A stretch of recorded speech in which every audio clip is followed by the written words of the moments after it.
I just want to say, Griff, I apologize. Y'all really thought I was going to do this? Y'all really thought I was going to do this? Hell no, fuck that.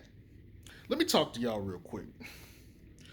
Let me be fair. Let me give Griff credit for fixing his mistake or his mistakes. I'm gonna give Griff his credit because I'm a fair person. He fucked up. He fixed it.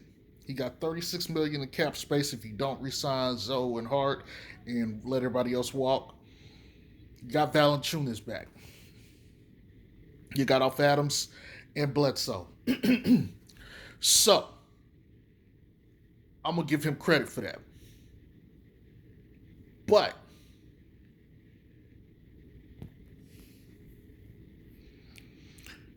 does that fix any of the bullshit?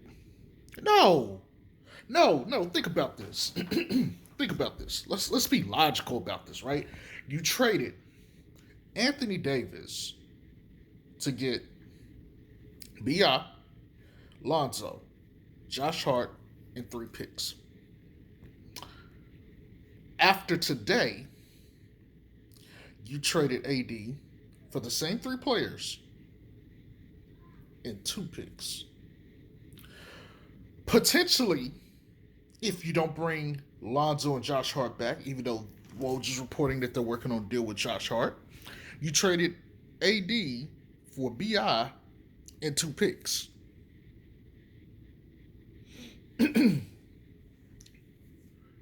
But this gets worse. This gets worse. Think about this. Think about where we're at. You traded Drew initially for Steven Adams, Bledsoe, and 3 picks. Fair enough. But now you traded Drew. You traded Drew for Valanciunas and 3 picks. Now Drew is better than probably all 3 of those guys put together, not including the picks. So you still took an L. Because if y'all recall, about a month ago, I made a video about what they could have had in the draft, in the same draft that they got Zion. And they could have had Bobo. They could have had Cam Reddish, which, oh, by the way, it's being reported Atlanta's looking to possibly get up off of Cam for a first round pick.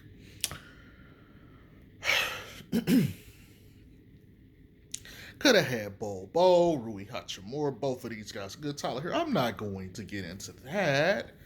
You could have already had unfucked yourself.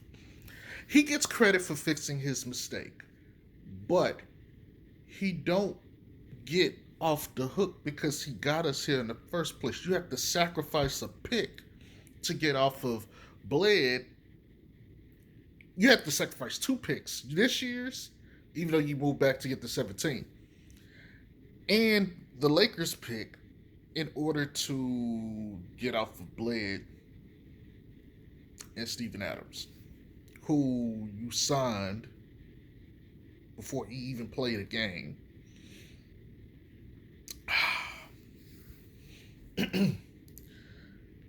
He's still a bitch nigga. Still. I don't give a fuck. I'm not getting off of this fucking hill. I got to see more. I got to see more. And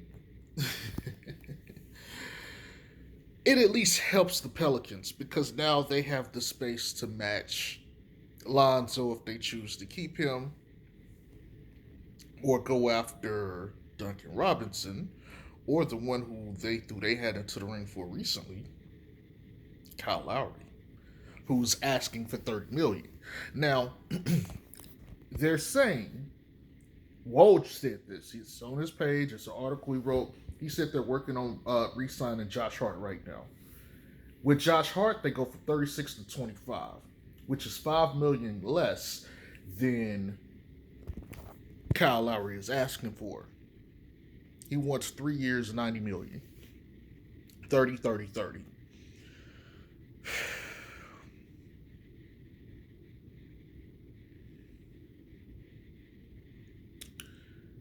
I'm sorry to tell y'all this.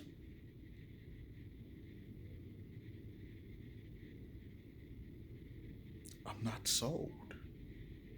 I'm not sold. And for people to want to sit here and talk about, oh, well, Lonzo's coming back. So, Lonzo, no, B.I. Zion Valanciunas, much better to start the next season with, if you're gonna go that route. But they still want the Kira now backcourt. So what does that mean for Lonzo? As soon as they get a chance, unless Lonzo shows massive improvement to them in the areas they want, they're going to trade him. If they really resign him, they're going to trade him to a team that fits their narrative and fits what they want to do.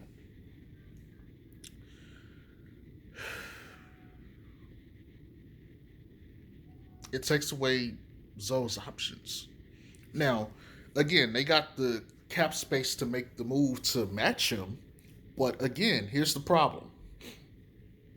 In my video yesterday, I stated the Bulls have to strike first. They have to put the contract on the table as soon as it starts because they need to put them under the pressure to be like, okay, are we signing him or not? Because that takes away the amount of time they get to have a meeting with Kyle Lowry, Spencer Dinwiddie, or any of these other guys. Because essentially, this is what this is about. If they're gonna go after Kyle Lowry, they have to get him day one. Look, man, come sit down with us. Here's what we're offering you. This is what we see. Take our money. If they wait, or if Kyle Lowry puts them off, here's the problem. That contract, they got 2 days, 48 hours to respond. If they don't get back and say we matching, they just lost Lonzo for nothing. And check this out. If Kyle Lowry waits, takes his time to go see teams, LA, Philly, let's just say Miami, Toronto, the Pels. How much time does he really? How many days do they really have to get at Kyle Lowry? Realistically, so your choices are sign Lonzo immediately, or don't sign him at all. Now, this is under the premise that Lonzo automatically itches a deal within like the first couple hours of free agency. Like, bam, Lonzo's agreed to terms with the Chicago Bulls. The Pels got 48 hours to match. If they take too long, the longer it takes for Lonzo to get that deal done with Chicago, the more it benefits the Pelicans. This is a time bomb ticking. This is a time bomb ticking. And who knows? Now, I saw that Rich Paul was supposed to be meeting with the Chicago reps and execs. So who knows? It could be possible that Griff already has made a sign and trade deal with them, and we're just not hearing about it because I don't think you can legally do that yet. I'm not sure. Don't ask me. I'm not that guy. But the point is, you're putting yourself, or Lonzo potentially is putting himself in a situation where he's taking the power away from Griff. Now, it could be possible that they've been talking, Rich, Lonzo, and Griff, and it's like, look, man, here's what we want. Go to them, figure out what they want. We'll set up the deal. Tell us what we need to do and what you want, how much you want to get paid. Let's get this deal done. Quiet. On an opening day of free agency, sign a trade, Lonzo, Chicago, get us this back. We're good to go. That could be potentially what they're going to do. Now, none of this stuff, the trade is official for the pick and all the other stuff until free agency starts on August 6th. Was it August 6th? I think, well, whatever it was. I know August 6th was the date I read. That's when they can officially make that space and do what they got to do. So, there's a lot of stuff that can go wrong or go right. But the point is, the Pelicans gotta know what they're doing with Lonzo, like I told y'all before. I will say this. Valanciunas absolutely helps. He shot 36% for three. Now, he didn't take a whole bunch, and he didn't make a whole lot of them. He missed some time last year. I think he was like 54, like 100 or something, 170. But, or some number around there.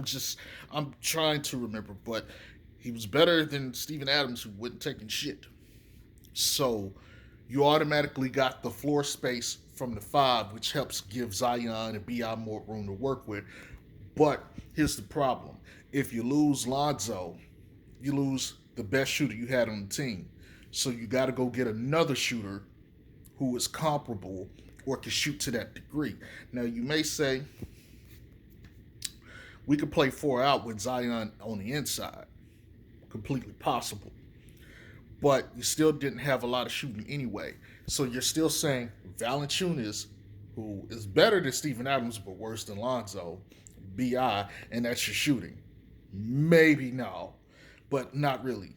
So that's where your shooting's coming from. You still need more guys. You need at least two more. No ain't it.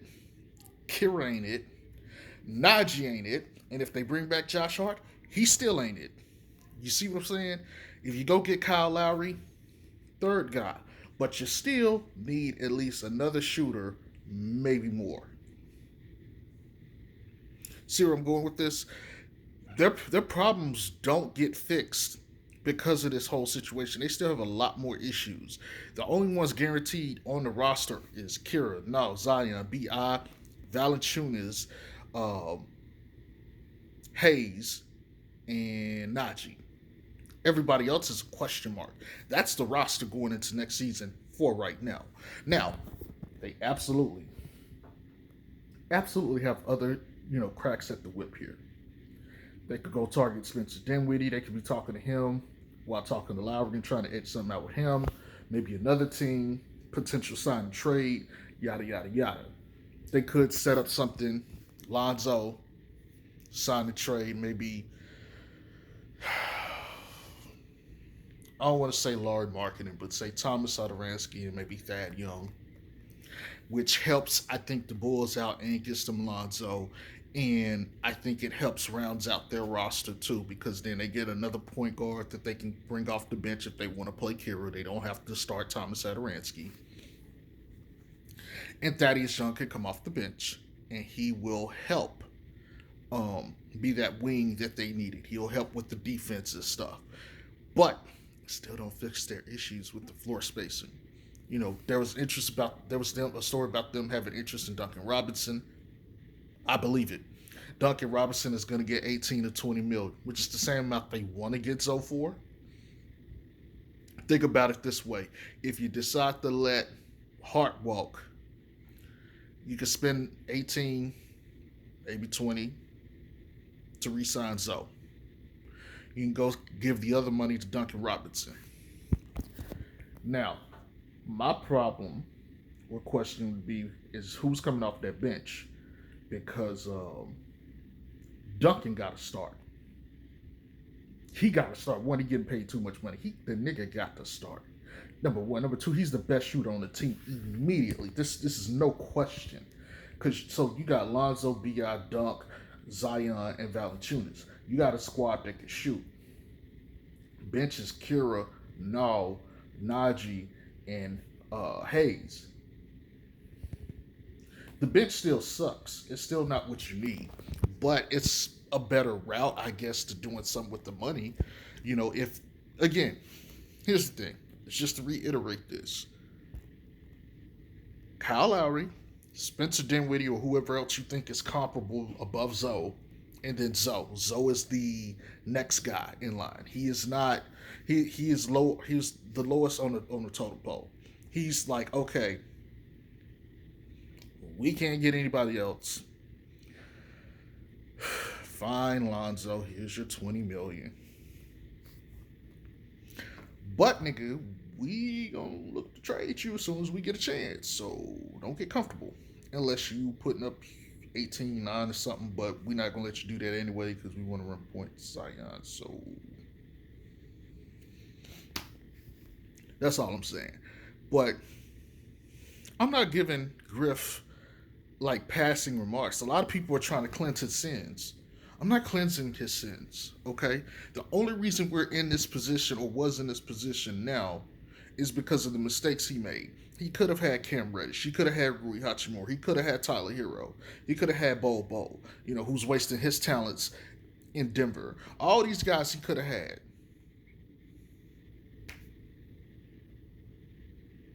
He didn't have to re-sign Steven Adams. He didn't have to take Eric Bledsoe.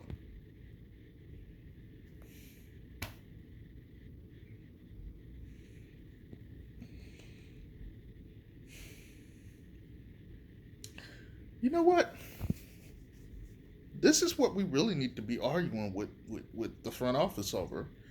If your whole point was to go after Kyle Lowry, and I know Drew wanted to leave, but why not just give him the 30 million? He's younger, better on defense, taller, can score at the same rate, and can pass decently well. He also wants to play off ball, so he'd have been perfect in your backcourt even if you wanted to play Kira. I get that he wanted to leave, but you should have offered, be like, look, man, we're going to offer you more money. Just work with us. But JJ would have wanted to stay too, so, that all that kind of shit changes. But still, you're going to pay 30 million. Should have just paid Drew. You're still a bitch, Griff. But good job today. You showed some competency. Y'all have a good one. Peace.